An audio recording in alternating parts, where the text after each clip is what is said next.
Les embouteillages de Beijing sont légendaires, avec un nombre d'habitants plus important que sur l'ensemble du territoire de l'Australie. Les heures de pointe ressemblent parfois à un cauchemar pour les ambulanciers.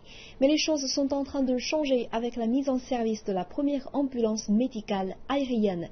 D'après les officiels, cette innovation contribuera à sauver beaucoup de vies. Voici un reportage. Voler au secours des malades. L'hélicoptère Airbus à double réacteur fait son entrée dans l'histoire comme la première ambulance aérienne entièrement équipée de Chine. Cet appareil EC-135 effectuera des missions de secours d'urgence et servira aussi à transporter les patients d'un hôpital à un autre. Et les aires d'atterrissage ne sont pas nécessaires. S'il y a un espace ouvert, même un terrain de jeu, cela suffit pour atterrir. Il n'est pas nécessaire d'avoir une aire d'atterrissage. N'importe lequel de ces lieux peut obtenir un permis d'atterrissage. Les portes coulissantes de l'hélicoptère permettent de faire entrer et sortir les patients rapidement. Et l'hélicoptère dispose des équipements médicaux les plus sophistiqués permettant de dispenser sur place les premiers soins d'urgence. Nous disposons de véritables lits pour blessés graves et nous disposons de tous les appareils médicaux, oxygène, appareils de respiration, tout ce que vous avez besoin de surveiller chez un patient. Et nous pouvons contrôler cela durant toute la durée du vol. Alors que Beijing ne cesse de s'étendre pour devenir une super mégalopole, il devient de plus en plus difficile d'atteindre les malades et les blessés.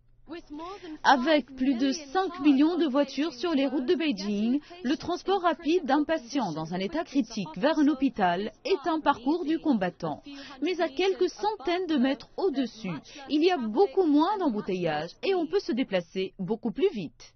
L'hélicoptère peut voler à une vitesse de 400 milles nautiques par heure, ce qui lui permet de conduire les patients 4 fois plus vite que sur les routes ordinaires. Il faut entre 1h30 et 2 heures pour un trajet Badaling ou Aero en ambulance ordinaire, mais 28 à 30 minutes seulement par hélicoptère.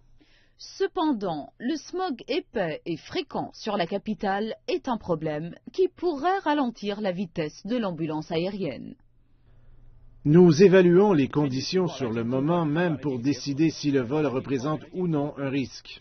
Le centre affirme que l'ambulance aérienne est prête à l'utilisation et il a commencé à recevoir des appels.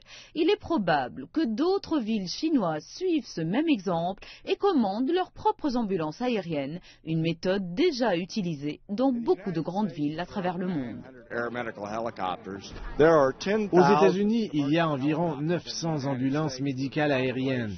Il y a 10 000 hélicoptères commerciaux aux États-Unis avec une population de 360 millions d'habitants. Ici, en Chine, il n'y a que 400 hélicoptères commerciaux pour une population d'1,5 milliard d'habitants. Il y a donc un énorme potentiel pour les hélicoptères médicaux en Chine. On en a fort besoin et il n'y en a pas beaucoup. Davantage d'hélicoptères comme celui-ci pourraient sauver davantage de vies dans les campagnes reculées aussi bien que dans les zones urbaines peuplées.